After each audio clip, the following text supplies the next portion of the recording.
Howdy. Howdy, everybody. Shasta College. How you doing? How was your weekend? I read your first essays on John. What am I thinking of? I was thinking John Donne. That's who I'm going to talk about today. No, Martin Luther. Pretty good job on some of you. Pretty good. Hope you guys, if I had some criticisms or comments, please pay attention to those. Mostly, the things you'll lose points on is if I just think you're copying pasting something off the web. I want you to look at those documentaries and analyze them in your own words. Yes, you can do research on the web. That's fine. I expect you to do that. But I don't expect there to be a big Wikipedia copy and paste job. I could tell usually when it's not written by the student. Put it in your own words, your own thoughts, your own analysis. That's what I'm looking for. That's what gets you the 10 points. Also, each essay is supposed to be 3 minimum pages to 5 pages. You can do more if you want. There's a reason for that. Writing the essays throughout your college history is depending on page count. There's a discipline in that. And so when I say minimum 3 pages, I expect to see a minimum 3 pages. It's not that much. A minimum 3 pages on William Shakespeare, that's pretty easy. There's been thousands of pages written about Shakespeare. So you could certainly come up with 3. If you get into a bind and you don't know, you think you've already gone as far as you could go, look at the documentary and try to find some element in it that needs to be explored. Like, why does Shakespeare matter? Well, he matters. There's a million reasons why. You don't have to be right in your assumptions, by the way. I want you to critically analyze the stuff by the documentary, by your research, and see what you come up with. There's no right or wrong. If you're completely, utterly wrong, you're not losing points for that. You just haven't done a very good job of analyzing the material. And so do the 3 pages. Don't lose points because of that. A lot of people lost points because they handed in a page and a half or a page. That's not good enough. I got to see your writing abilities, your critical thinking abilities, and that's 3 pages is about what you need to do that. I've tried less, but it's just not a good enough example of what I'm looking for, which is your critical thinking process on this stuff. The next one is assigned. I see some of you have already handed in. I think the next assignment might be due this Thursday, which is tomorrow. And that's the one on Shakespeare, I believe. So put in a solid 3 pages or more. Let it rip. Keep pushing forward. Don't just get everything done and think you're done in a page and a half, because you're not. Also, I've been getting some texts and emails about the journal. I'll keep telling you about the journal until the end of the semester. But I've printed an example of the journal in announcements. That's what it should look like. That's just a page of a journal from a student from one of my other classes. The class is 17 weeks long. There should be at least 17 entries for each week. What we did that week, what I talked about in these lectures, what you read about in the textbook. Hopefully you got the textbook by now. What you looked at in the documentaries, what you wrote about, and your reflection of it. Did you learn anything that week about Martin Luther? Did it mean anything to you at all? Did you get anything out of my lectures? Are you watching these things? I can't really tell because I keep getting questions on things I've covered in these lectures, so I could tell everybody's not watching the lectures all the way through. I don't make them that long. I'm trying to make them a little bit entertaining as much as I can. We're not in the classroom. If we're in the classroom, I'd be lecturing for 75 minutes. I put in maybe 20 minutes here and then I move on. So your journals aren't going to be submitted. There's no place to submit your journals because it's an assignment and I'm not going to post it until the last week of the semester. About the end of the 1st of December, I will post the assignment and then you will be uploading your journal. For now, you're saving your journal as a Word doc or PDF, saving it in a file. I would write it every week at least, or you're going to forget what we covered. And I just don't want a list of what was covered. It's just not a bullet point list. I want to see if you got anything out of the course, if anything sunk in or didn't sink in, and why. It will make me teach the course better next time. And it also lets me know that you paid attention or not. If you missed some days, and some of you have because of whatever personal issue you have, I'm pretty lenient on that. I don't need a bunch of excuses, but we do have the pandemic we're dealing with, and some people have been ill with COVID. Just say, I missed that week. Just say you missed the week and you don't want to, you didn't make an entry. If out of 17 weeks, there's 4 or 5 of those weeks with nothing, you'll lose quite a bit of points because that's a lot of that's missing a lot of the semester. We're not in class, so we don't have to show up to class. We don't even have to get dressed. You think I'm dressed? You think I'm dressed? You don't know. We're all just the virtual school. In a way, it's more lax because we don't have to show up someplace on time in a classroom. But also, it makes it a little more difficult because we don't have to show up someplace on time in a classroom. That gives us a structure that we don't have right now. So I'm trying to make these lectures regular as possible, like we're in the classroom. And I usually do 2 of them a week. Today's Wednesday, so because we had a holiday on Monday, so I didn't do anything on Monday. So my next one won't be probably till Friday, and maybe next week I'll do Monday and Wednesday. I try to do 2 like we would if we had a class to go to. Anyway, so please, on the journal, there's no place to submit it. People ask me if they can submit it weekly. No, you can't. I don't want to read it until the last week of school. Then it takes me an entire week to read them all.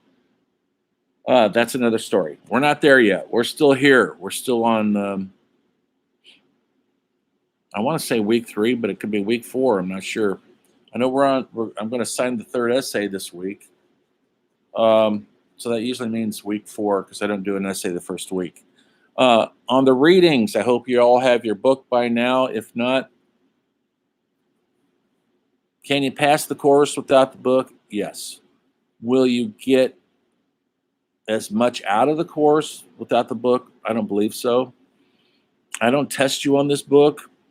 I use the book as a guiding force because we've got to have some structure to this.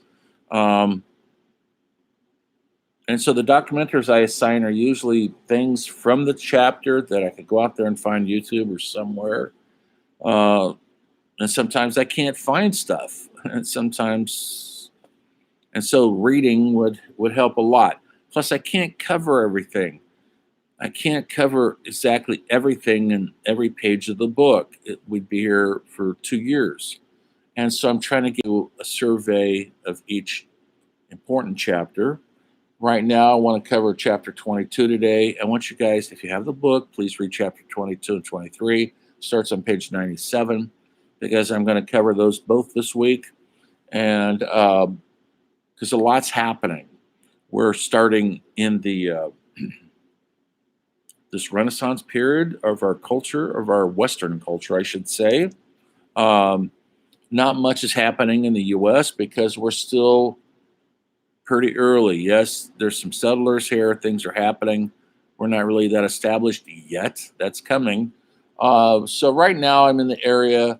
Uh, I told you about this art movement last week, Baroque, um, which is kind of a flamboyant style of literature, music, architecture. And you can see it in the architecture for sure, and hear it in the music, and see it in the paintings.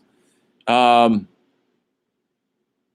and it's about 1550 still. This is still Shakespeare's era. We're still in that era. That's how important it is. But I'm trying to branch out, just not just in London, England. I'm trying to go to other countries. Like today, uh, I'll be in the Netherlands a bit, Germany a bit, back to London. Those are the important epicenters of this huge blossoming renaissance.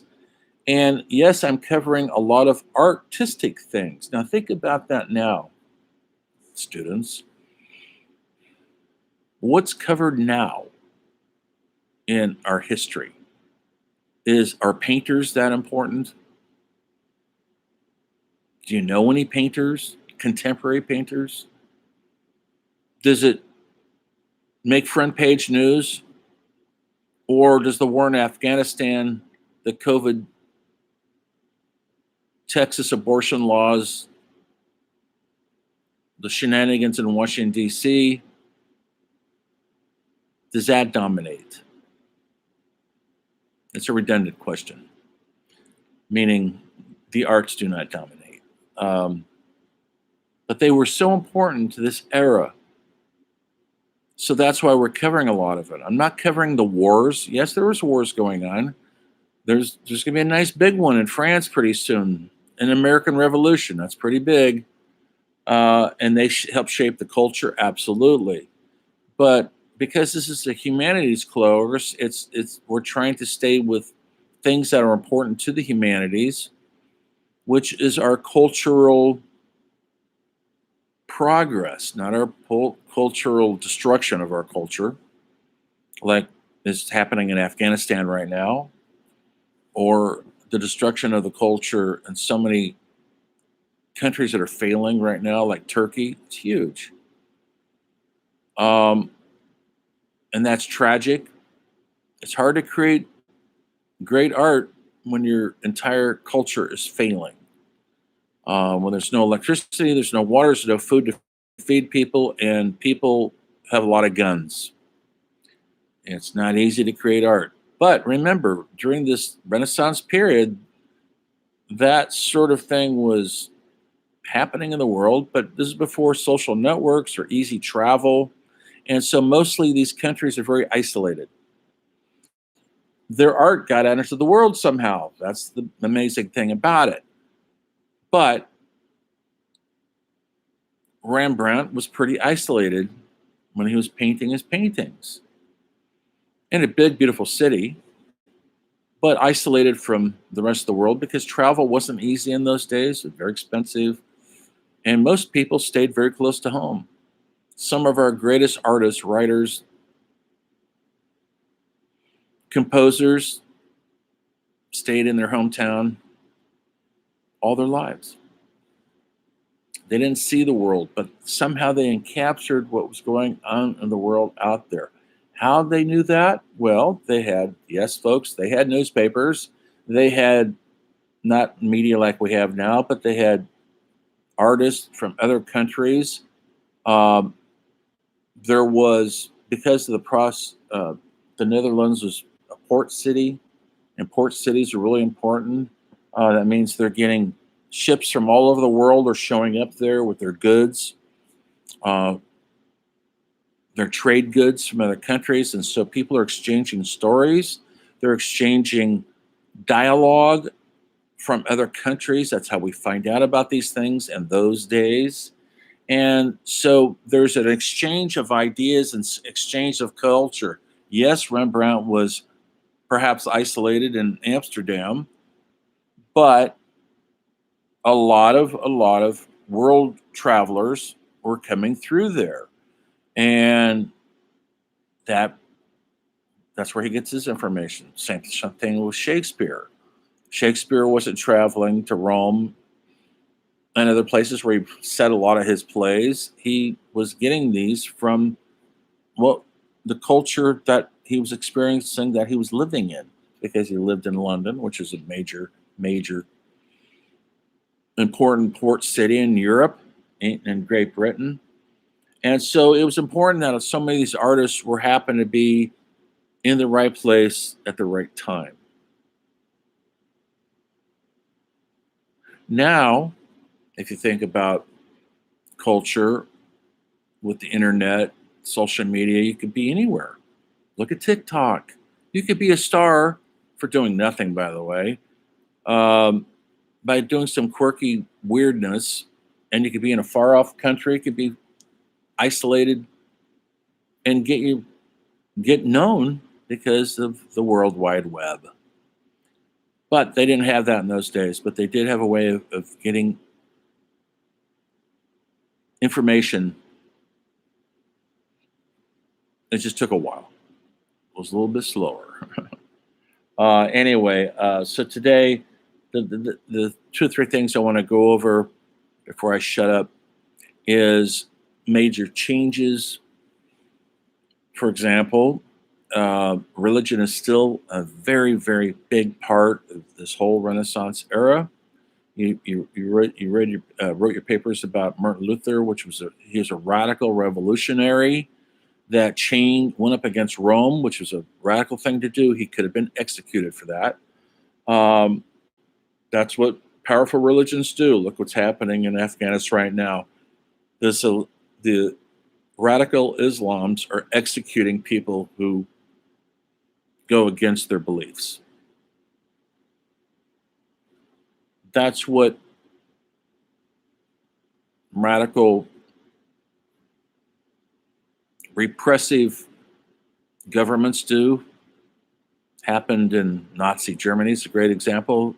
They executed thousands of intellectuals, artists, homosexuals, teachers, professors, anybody who may disagree with what the power structure was trying to have people to control them.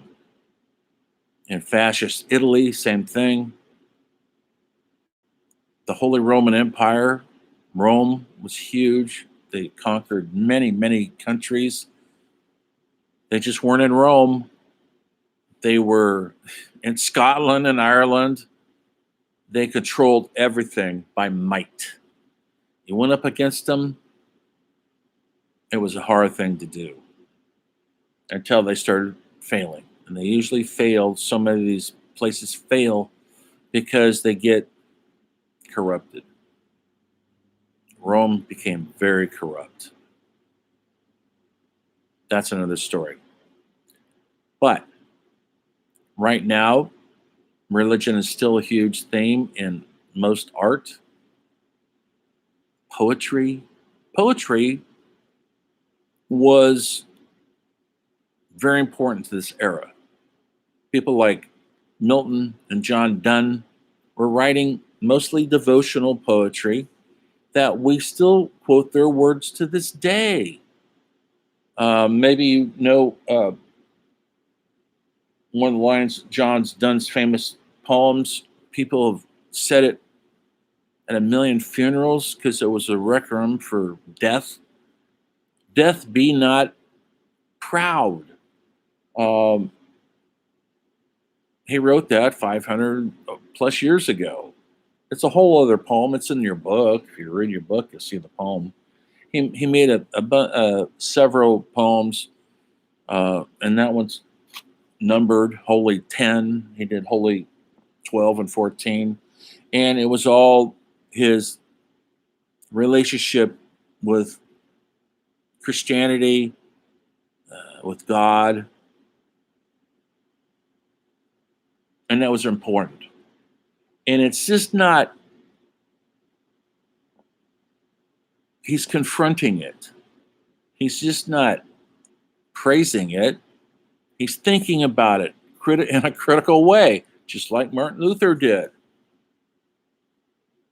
And he's trying to figure out his place in the world that is dominated heavily by the Catholic Church. But by the time John Donne was writing, he was early Catholic. They mostly, as a child, but he became a Protestant later, and it still was very, very powerful force that drove him to write his poetry.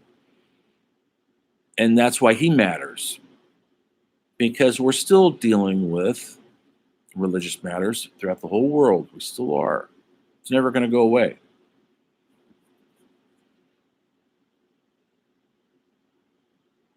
During this time, a new Bible, a new version of the Bible was created. King James, the first in England, ordered a new Bible to be written. And this Bible is called the King James Version Bible. Maybe you've heard about it. It's what most people read to this day. It became a Bible that was written for the masses. During this time, the printing press became viable. And so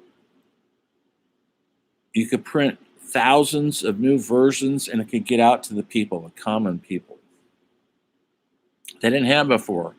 Before the printing press, monks hand wrote everything. And so the control of the faith-based was coming through them. But now this new version was opening up to a version of the Bible that was more readily acknowledged and more readily understood by the common man. You didn't have to have a clergy explain it to you. You could read the Bible and figure it out perhaps yourself. And King James ordered this Bible done, and it was done. It took a while. And most of the New Testament that we adhere to today is based on the King James Version. There's been a ton of controversy because we just don't know who wrote what of the Bible. They've narrowed it down. What scholars wrote the Bible? Who first wrote the Bible when nobody knew how to read or write? Some people think Moses wrote some of the most important parts of the Old Testament. The New Testament was told by different followers of Christ, prophets, but it was mostly written by Greeks and Latin scholars hundreds of years after the fact. So these stories are passed down, and because the Greeks and Latin were educated, they knew how to write. So they took the stories that had been passed down and they interpreted it into their own language that was hundreds of years after the actual thing happened. So what happens then? It's an interpretation. Well, we're still looking at King James Bible. That's what most people have, and that's how popular it was. Also, it spread the popularity of English literature throughout the world. And English, the language, became the dominant language of literature based on this Bible that came out during the reign of King James. What was happening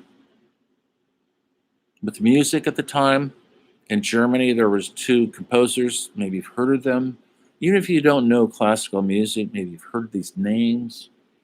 Bach, maybe you've heard that name. I hope you have. Handel. These are Handel, who wrote The Messiah, and Bach wrote these long passages of music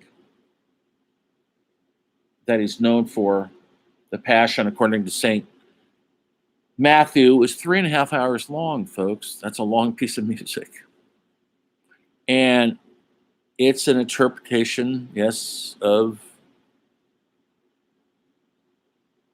the religious order of the day, of the changing times, and man's association with their faith.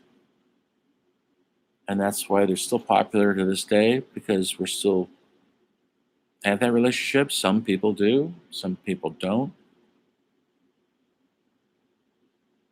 And so it influenced everything. They're coming out of Germany. At the very same time Shakespeare's writing his plays, at the very same time that Rembrandt is painting his paintings. So I posted yesterday a documentary on Rembrandt for you guys to look at, and a documentary. They're only an hour long. There's 3 or 4 hours. There's a million documentaries. I try to get them that are an hour long on Vimeo, and your next papers are probably going to be about those 2 artists. So you might heed the call and watch those, because you're going to critically analyze why they mattered.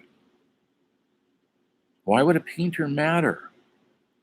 Do painters, I've asked you this question, do they matter now? But remember, this is long before movie cameras, cell phone cameras, iPhone cameras, TikTok, YouTube. These guys were the TikTok, YouTube of their day. Oh, that's horrible. Well, I compare them to that. But believe me, they have more meaning.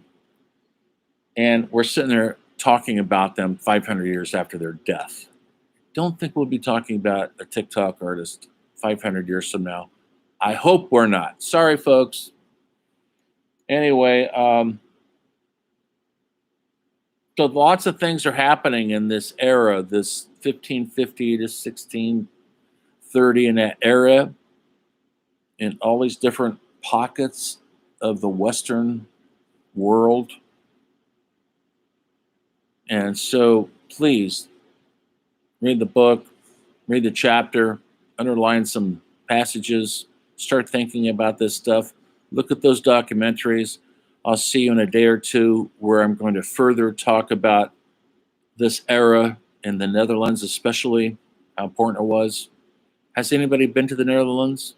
Do you know where it is? Can you point to it on a map? You ever heard of Amsterdam or Rotterdam? Those are some of the major cities there. They speak Dutch. I spent 2 weeks in Amsterdam. I suggest you get there if you can. Walk those incredible streets. Walk those canals. I went to Rembrandt's house. I went to his house, actually, where he lived. It was a cultural landmark of its time. And you might dig it, because everybody rides bicycles, old and young. Everybody's in great shape. And it's an old European city everybody should visit once before we don't have a chance anymore. Anyway, with that, I hope you guys are enjoying some of this aspects of this course. You're not dreading it.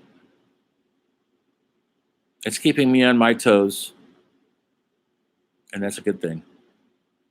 So, on that note, the humanities will continue as we trips our way through the arts that have made humans what they are today, for good or bad.